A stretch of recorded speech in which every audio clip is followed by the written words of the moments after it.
New York, the city that never sleeps. From a Dutch trading post to the world's capital. But how did this swampy area become the world's greatest city? How did it overtake London? And Paris? What happened in the Triangle Shirtwaist Factory fire that claimed 146 lives? And is New York still the center of everything? You'll be fascinated by the wave of immigrants arriving from Ellis Island and the Triangle Fire that changed labor laws forever. This is the whole history of New York. From Dutch fur traders to a city of 8 million people. Dreams. Let's begin. 1624. The Dutch West India Company establishes a trading post on Manhattan Island. They name the area, which is inhabited by the Lenape Native Americans, Nieuw Amsterdam. The area was a swamp, and mosquitoes were everywhere. However, there is something valuable here, a deep, natural harbor. The Dutch want furs. They traded with the Lenape Native Americans, and so it begins. New York was born out of trade. 1626. According to legend, the Dutch purchased Manhattan from the Lenape tribe in exchange for beads worth $24 and other trinkets. This is a legend. In reality, the Lenape tribe did not believe in land ownership. The Dutch thought they were buying the land. The Lenape thought they were deciding to share it. Despite the initial misunderstanding, the Dutch took possession of Manhattan. Nieuw Amsterdam grew. 1664. 4 British warships enter the harbor. Although Governor Peter Stuyvesant of the Dutch colony of Nieuw Amsterdam wishes to fight, his citizens refuse. It is not worth dying for. Nieuw Amsterdam surrenders without firing a single shot. The British renamed it New York, after the Duke of York. From Dutch to English, this name would remain forever. 1700. New York is developing into an important colonial port. Ships brought sugar from the Caribbean, rum from distilleries, and manufactured goods from England, and slaves. By 1700, tragically, nearly 20% of New York's population were enslaved Africans. They were building the city. They worked in the harbors.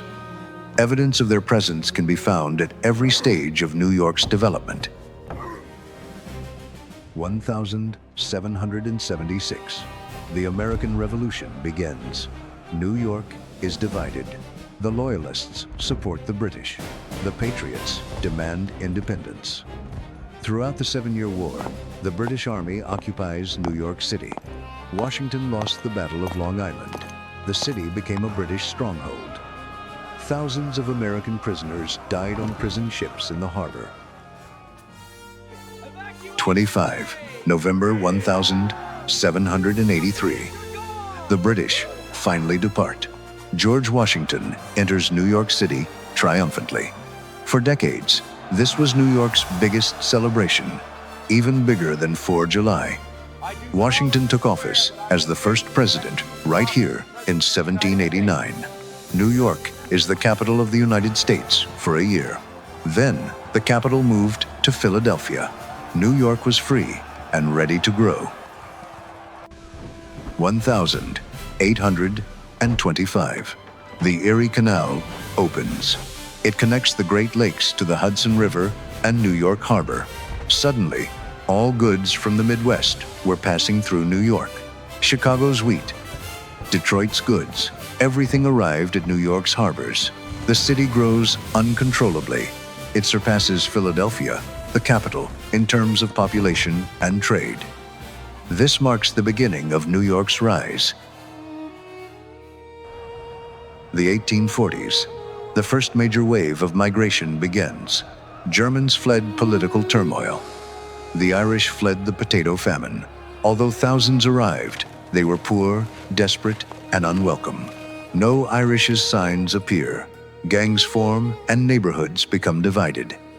Nevertheless, new immigrants continue to arrive. New York becomes a city of immigrants.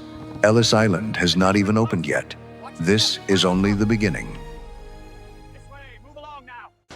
1 January 1892, Ellis Island opens. It is the gateway to America.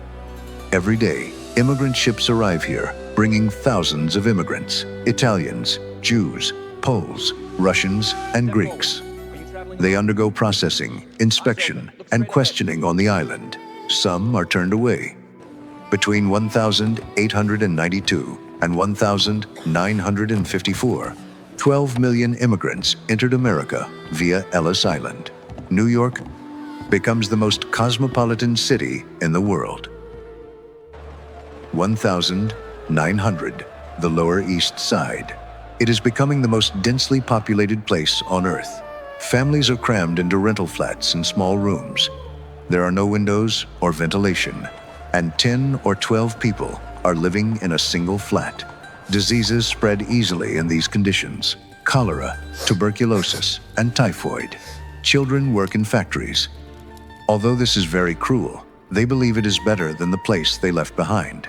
The American dream does not begin in luxury. It begins with survival. 25 March 1911. On Saturday afternoon, a fire broke out on the 8th and 10th floors of the Triangle Shirtwaist Factory. 500 workers, mostly young immigrant women, were trapped inside. The exit doors were locked. The employers had locked them to prevent theft. The fire escapes collapsed. The fire brigade's ladders only reached as far as the 6th floor. The women had two choices: burn or jump. 146 people died. The city watched in horror. This was one of the deadliest industrial disasters in American history. The Triangle Fire changed everything. New York enacted the most comprehensive workplace safety laws in the country. Fire exits must not be locked. Fire escapes must be safe.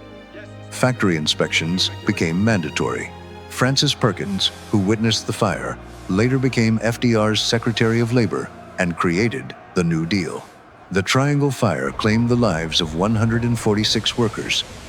However, it saved the lives of millions.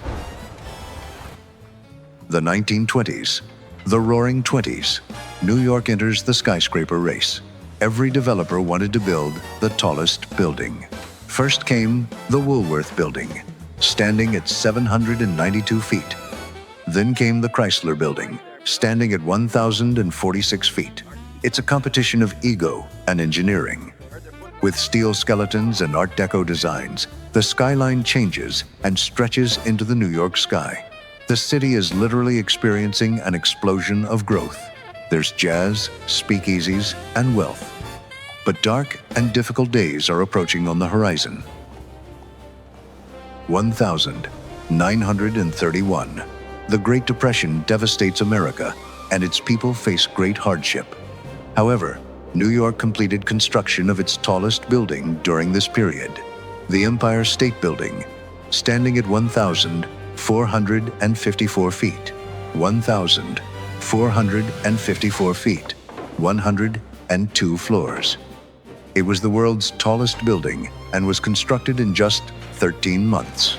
It was a triumph of engineering during an economic collapse. Workers built the building at breakneck speed, with some falling to their deaths. A symbol: New York can build anything, even in its darkest hours. The 1930s. The Great Depression devastates New York. Unemployment reached 25%. Bread queues stretch for blocks. Shanty towns for the homeless, known as Hoovervilles, appeared in Central Park. Wall Street collapsed. Banks fail. Fortunes evaporate. Many wealthy individuals go bankrupt, losing all their assets. But New York survives. FDR's New Deal policies provide relief in the form of public works and employment programs. The city slowly and painfully returned to some semblance of order. 1941. 1945. World War II. New York became America's arsenal. Factories produced ships and supplies. The Brooklyn Navy Yard operated around the clock. Millions of soldiers are shipped out from New York harbors. Times Square is flooded with war news. Then, on 14 August 1945, Japan surrendered and the war ended. Times Square erupts in celebration. 2 million people celebrate. New York had weathered the Great Depression. It has also weathered the war. The city is ready for its greatest era. The modern age has begun. The 1950s. The American dream is changing. White, middle-class families were moving from the city to the suburbs. They wanted better schools, bigger houses, and green lawns in quieter neighborhoods. Motorways cut through large neighborhoods. The Bronx and Brooklyn lost their populations. The tax base shrinks. The city enters a painful period of decline. New immigrants arrive, Latinos and African Americans from the South. New York enters a new phase of change. 1975. New York City is going bankrupt. The federal government refused to help. The famous Daily News headline: Ford's response to the city, die. Services are collapsing. Rubbish is piling up. Schools are closing. Fire stations are shutting down. Crime rates were skyrocketing. Homicide rates were rising rapidly. Times Square was filled with drug dealers and prostitutes. The subway was covered in graffiti. It was dangerous and broken. New York was dying, or so everyone thought. 13 July 1977, 9:34 p.m. One lightning strike. The grid dies. New York goes dark. 25 hours. No lights, no subways, no rules. It starts as a blackout. Then it becomes something else entirely. Windows shatter. Flames rise. 1,600 stores are emptied. There are 3,700 arrests. This wasn't about darkness. It was about a city that had been waiting to explode. The blackout just gave it an excuse. The '77 blackout didn't plunge New York into chaos. It merely revealed what was already there. The 1980s. New York starts to recover. Wall Street booms. Investment banks were making fortunes. The stock market explodes. Money flows back into the city. Real estate prices rise. Manhattan is gentrified. First artists, then yuppies, move into Soho, Tribeca, and the Village. Crime remains high. The subway is still dangerous. But the city is making a comeback. Slowly, expensively, the rich are returning. The 1990s. Rudy Giuliani becomes mayor. The broken windows policy is introduced. Tough measures are taken against minor crimes in order to prevent major ones. Although controversial, the crime rate falls. The murder rate drops by 70%. Times Square is cleaned up, Disney moves in, and the metro becomes safer. By the year 2000, New York had become the safest major city in America. Tourists return. The city moves towards the millennium. 2000. The dot-com boom hits New York. Tech companies move to Silicon Valley. The sudden appearance of entrepreneurs everywhere drives up property prices. Brooklyn undergoes gentrification in areas such as Williamsburg and Park Slope. Dumbo. Artists left due to rising prices. The neighborhoods they made popular have become too expensive for them. The price of a one-bedroom flat rises from $3,000 to $4,000. Working-class families are moving away. New York is becoming a city for the wealthy. The middle class is disappearing. September 2008. Lehman Brothers goes bankrupt. Wall Street collapsed, and the global financial crisis began. New York became the epicenter of the crisis. Banks failed, fortunes vanished overnight, and unemployment rose. Yet New York survives once again. As with every crisis, it bounces back. By 2010, Wall Street was making record profits once again. Although the banks were bailed out, the public was not saved and was greatly affected by the crisis. Inequality increased even further. 2026. Around 8 million people live in New York City. It is still the financial capital and cultural center of. It is the most diverse city in the world, but it is incredibly expensive. The middle class has disappeared. Income inequality is staggering. Homelessness is everywhere. Despite the metro still being broken, this city, which has gone from a Dutch swamp to a global capital, continues to grow. It has survived fires, epidemics, depressions, attacks, and crises. It always survives. It always adapts. It always attracts people from everywhere.